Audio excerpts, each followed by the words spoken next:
A young girl moves carefully through a narrow corridor, her steps already memorized, her hands occupied by work she learned long ago, even though the day has barely begun. She does not look at the clock because she does not need to, her body already knowing when it is time to rise and when the house will soon expect everything to be in place. Her day began before the light reached the windows, before breakfast bells sounded, before polished shoes appeared at doorways, and before the household stirred into its public, respectable self. No one above wonders who she is or how long she has already been awake, yet her presence is woven into everything that will follow. Tonight, we pause long enough to notice her and to ask gently who she is. Welcome to a quiet moment wrapped in candlelight history. I am Amadeo Francis Hawthorne, your humble guide and storyteller. Tonight we wander together into the forgotten corners of the past. But first, if you don't mind, whisper in the comments where you're listening from and at what hour your candle burns tonight. Before the house awakens, before footsteps cross polished floors, and before the first bell signals the beginning of the day, there is already another world in motion, moving quietly beneath it all. It exists below the drawing rooms and corridors meant for guests, below the staircases designed to be seen, and below the calm respectability the house presents to the world above. This is the world below stairs, a place of narrow passages and low ceilings, where stone floors have been worn smooth by years of careful practiced movement. Here, the day begins long before light reaches the windows, not with conversation or ceremony, but with the quiet assumption that work must already be underway. Voices are kept low, movements precise and familiar, because invisibility is not only expected, but learned over time. From above, the great Victorian house appears calm and effortless, its order so complete that it seems to require no maintenance at all. And yet that calm is constructed each day by unseen hands, rising early, moving carefully, and leaving no trace of themselves behind. Tonight we step gently into that hidden space, not to disturb it and not to change it, but simply to notice what has always been there. We move slowly, without expectation, allowing the sounds and rhythms below stairs to reveal themselves in their own time. This is the story of Victorian servants, and it begins where their lives unfolded each day, quietly, patiently, and almost entirely out of sight. Chapter 1: Who the Servants Were. Most Victorian servants were young, often far younger than the work they were expected to carry. Many entered service in their early teens, some as young as 13 or 14, leaving behind small villages, crowded family homes, or lives where labor had already shaped their days. By the late 19th century, domestic service had become the largest employer of women in Britain, drawing more than 1 million workers into private households across the country. The vast majority of these servants were female, and most would spend their youth moving quietly through other people's homes, learning to make themselves useful without ever drawing attention. For many families, sending a daughter into service was a practical decision. It meant one less mouth to feed, a small but steady wage, and the hope, however fragile, that employment might offer stability in an uncertain world. Servants came from many backgrounds, but few entered service by choice alone. Some were orphans. Others were daughters of farm laborers, factory workers, or families already strained by illness or loss. What united them was necessity. Service was rarely imagined as a future. It was a solution, one of the few available to young women with limited education and little control over their circumstances. Once employed, a servant belonged not only to her duties, but to the household itself. Her time, her movements, and often her reputation were subject to constant observation. Good character was essential. So was obedience. Silence, above all else, was expected. A servant learned to be present everywhere and noticed nowhere, moving through rooms without leaving a trace of herself behind. For many young women, this became the rhythm of life, years shaped by early mornings, long hours, and carefully measured behavior. Below stairs, they learned quickly how to work until fatigue became routine, how to move quietly through space, how to belong to a place that was never truly theirs. And yet, within these narrow corridors and shared rooms, small comforts appeared. Friendships formed. Habits settled. Lives took shape slowly, almost unnoticed day after day. This was who the servants were, young, necessary, and largely unseen. And as the household above begins to stir, their work is already well underway. Chapter 2. The Servant Hierarchy. Below stairs, nothing happens by accident. Every task, every movement, every quiet exchange belongs to an order that has been learned over time. The household depends on this structure because without it, the appearance of calm above could not exist. At the top of the servant world stands the housekeeper. Usually an older woman, steady in manner, experienced in every corner of the house, and trusted to keep the entire system in balance. She oversees the female staff, manages linens and supplies, and ensures that the work below stairs never draws attention to itself. Beneath her are the upper housemaids, responsible for bedrooms, private sitting rooms, and the careful maintenance of spaces meant to look untouched. Their success is measured quietly. A smooth coverlet, a clean hearth, a room that gives no sign of the hands that prepared it. At the center of daily life below stairs is the cook. She governs the kitchen, directs the rhythm of meals, and holds a rare authority earned through skill and endurance. The household moves on her timing. What is prepared, how ingredients are used, and when the work begins or ends are decisions that pass through her hands. Working beneath her are the kitchen maids, whose days are filled with repetition, washing, chopping, lifting, carrying water from room to room, often without pause. Lower still are the housemaids and scullery maids. These are often the youngest servants, new to the discipline of the house, learning quickly through fatigue. A scullery maid's world is shaped by water and ash, by cold stone floors in winter, and heavy steam in summer. Pots must be scrubbed clean. Fires must be tended. Floors must be washed again and again until the body remembers the motion, even when the mind grows tired. Movement upward through the ranks is possible, but slow and never guaranteed. A good reference matters. So does obedience. One small mistake can follow a servant for years, quietly closing doors before they are ever fully open. Instructions travel downward.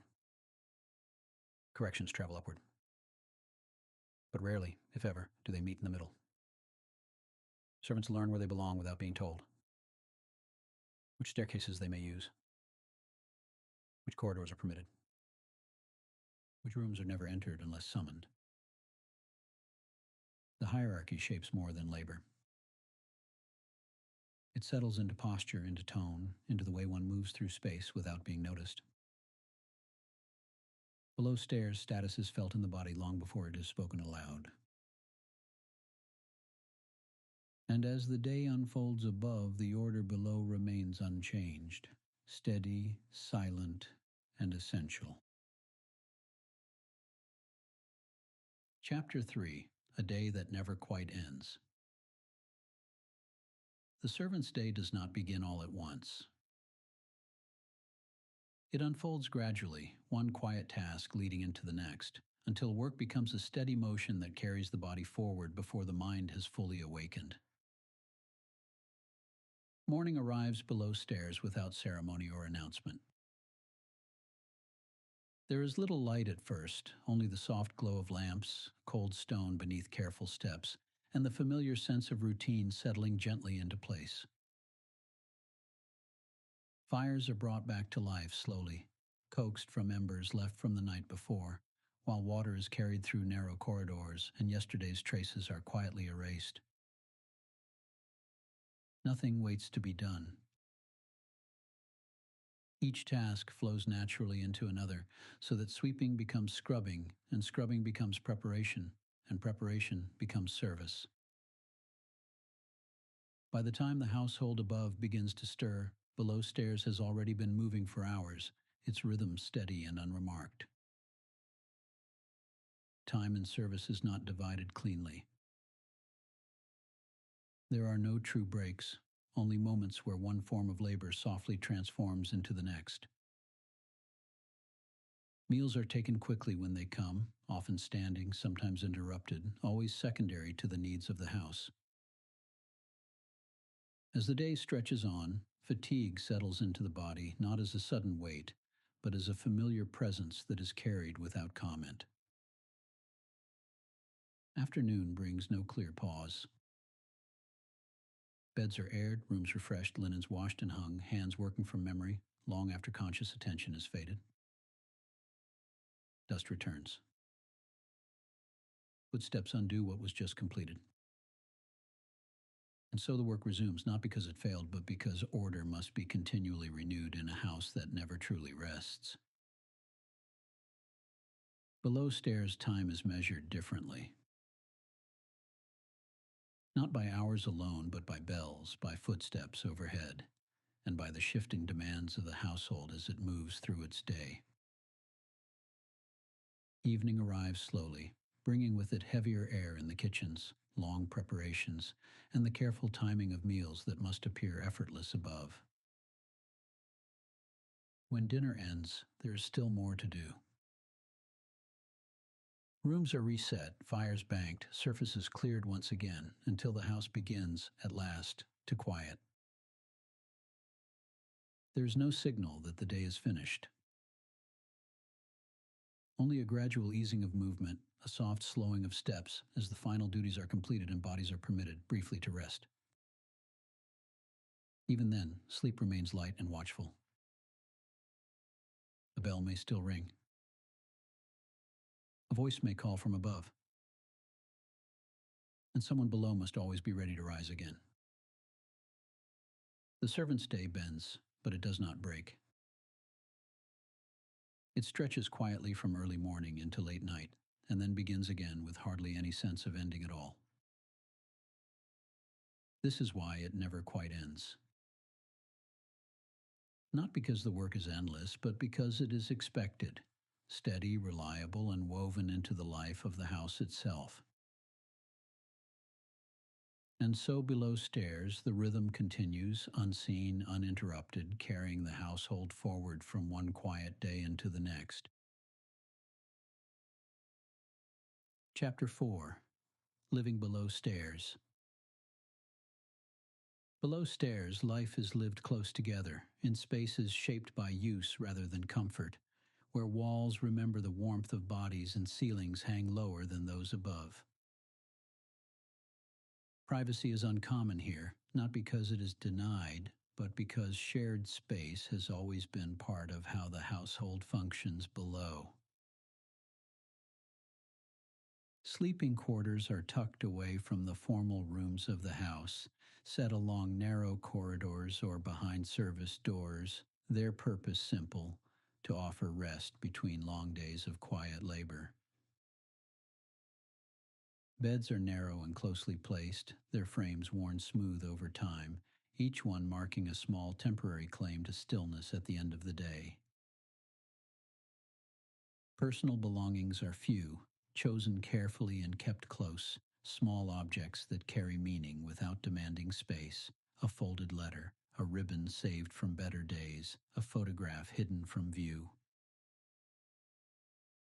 As night settles, the weight of the day begins to loosen slowly, not all at once, but in gentle stages as uniforms are removed, aprons folded, and tired bodies ease themselves into rest.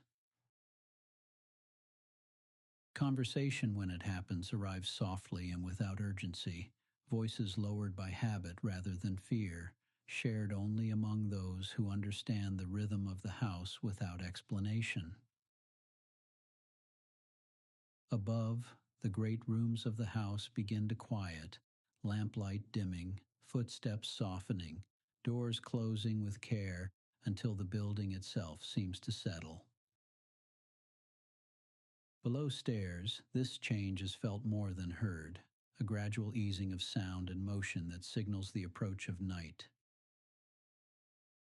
Sleep comes unevenly, sometimes quickly, sometimes after a period of listening to the familiar creaks of settling timbers, the distant sighs of the house, and the quiet reassurance that everything is in its place.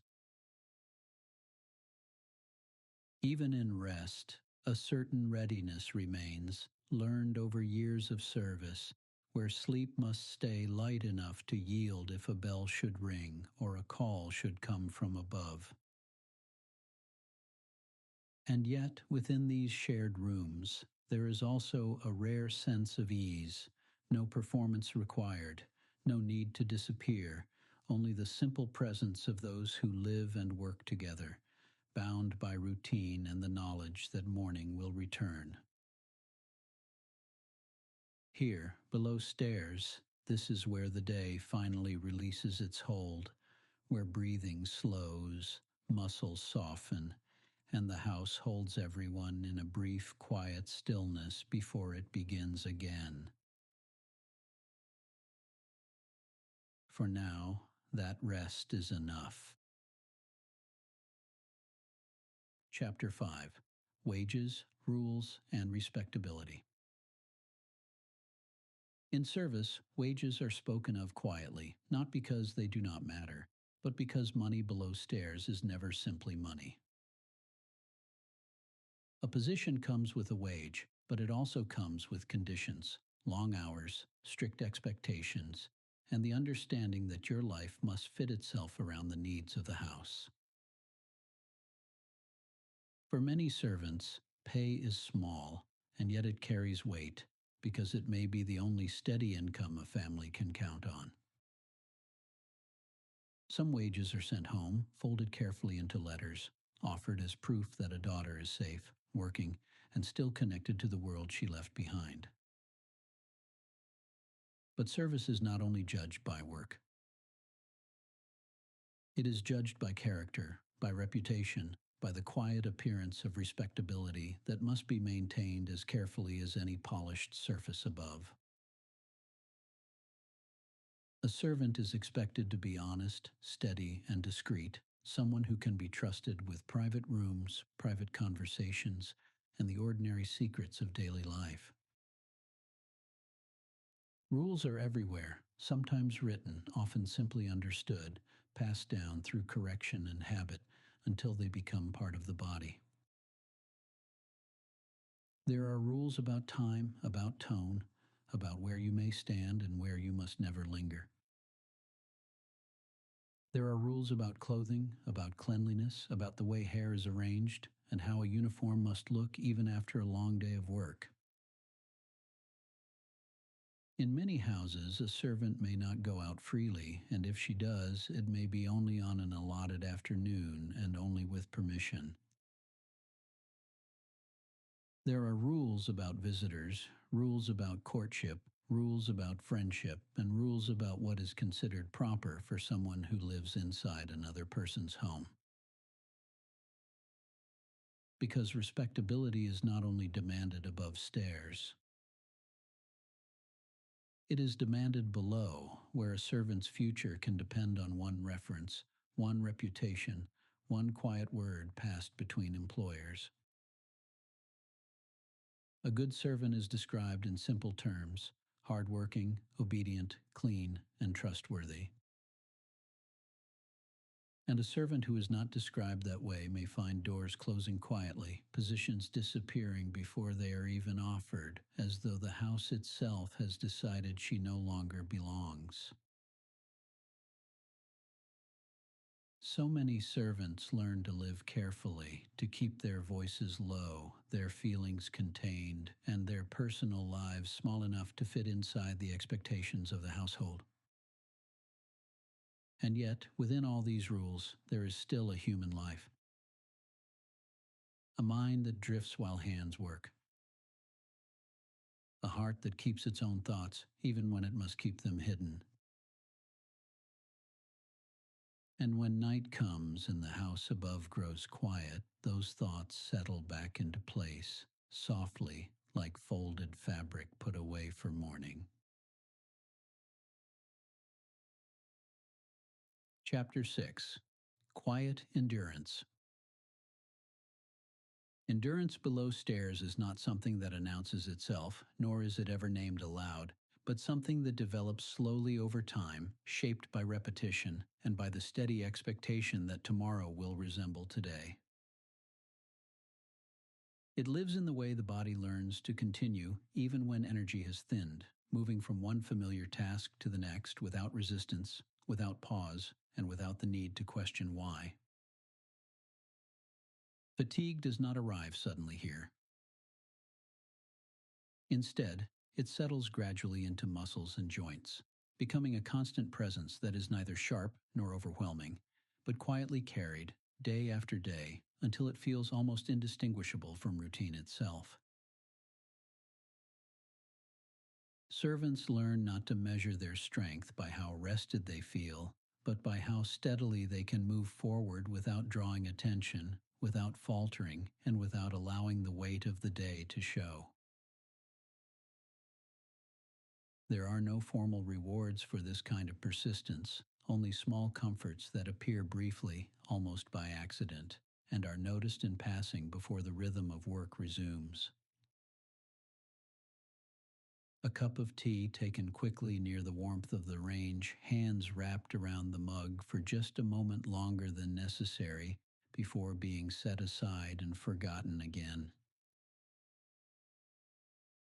A shared glance exchanged in a narrow corridor, a few quiet words spoken too softly to travel beyond the walls, offering understanding without explanation. These moments are never planned because there is rarely time to plan them, but they are held carefully when they appear, folded gently into memory, and carried forward as something quietly sustaining. Endurance also reveals itself in what is restrained, in emotions kept carefully contained, in disappointments absorbed without comment, and in hopes that are not abandoned, but simply set aside for a future that remains undefined. For many servants, life becomes a delicate balance between what must be given to the household and what is quietly preserved within, untouched by expectation or supervision. Outwardly, the body moves with efficiency and precision, performing its duties as required, while inwardly, a private world remains intact, shaped by memory, longing, and the quiet determination to continue. This endurance is not weakness, nor is it resignation, but a form of adaptation that allows life to continue within the narrow spaces that circumstance has provided. Below stairs, strength does not seek recognition, does not demand acknowledgement, and does not raise its voice, but simply remains steady and reliable through every ordinary day. And when night finally settles and the house grows still once more, that quiet strength is allowed to rest as well, gathering itself slowly without urgency for the day that will come again. As night settles fully around the house, the last movements below stairs begin to slow, until even the familiar sounds of work soften and fade, leaving behind a quiet that feels earned and gradually takes the place of effort. Above, doors have closed and lamps have dimmed, and the household has withdrawn little by little into its private hours of rest without marking the moment or noticing the stillness forming below. Below stairs, there is no announcement that this moment has arrived, only a shared understanding, felt rather than spoken, that nothing more is required now, and that the day has finally loosened its grip. The young girl you noticed earlier has finished what needed to be done, her hands no longer occupied, her steps no longer shaped by urgency, but guided instead by familiarity and by the quiet knowledge of where she is. For this brief stretch of night, she belongs gently to herself, no longer measured by bells or expectations, but by the simple act of resting within a space that asks nothing more. Around her, others rest as well, bodies settling into shared rooms, breathing slow and without instruction, thoughts loosening their hold as the house exhales and becomes still. The house, so demanding during the long hours of daylight, now holds everyone evenly, above stairs and below, wrapped in the same unbroken quiet where nothing needs to be done and nothing needs to be anticipated. There are no expectations waiting in this moment, no bells preparing to ring, no footsteps to listen for, only the gentle certainty that morning will arrive in its own time, and that rest, for now, is enough. The lives you have glimpsed tonight do not ask to be judged or hurried or explained, but are allowed to exist as they were, patient, necessary, and mostly unseen. And as the house sleeps, those quiet lives are finally still, held within walls that no longer instruct or demand, but simply shelter and remain. Below stairs, in the softest hours before morning, everything rests together: the house, the servants, and the slow, steady quiet that continues on its own long after words are no longer needed.